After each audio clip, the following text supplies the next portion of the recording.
আজকে তেলাপিয়া মাছ দিয়ে চচ্চড়ি খাবো। আলু, বেগুন, পেঁয়াজ, টমেটো।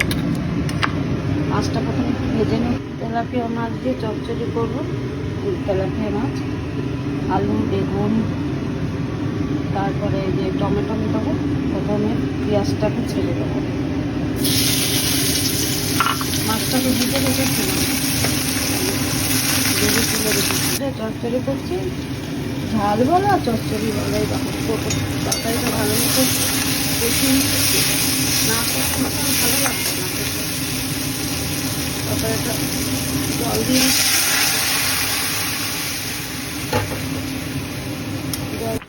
তেলাপিয়া মাছের তরকারি হয়ে গেছে। দেখি ধনে পাতা দিয়ে দিচ্ছি,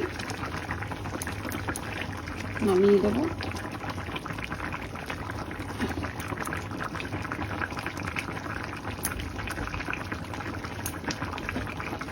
দেখো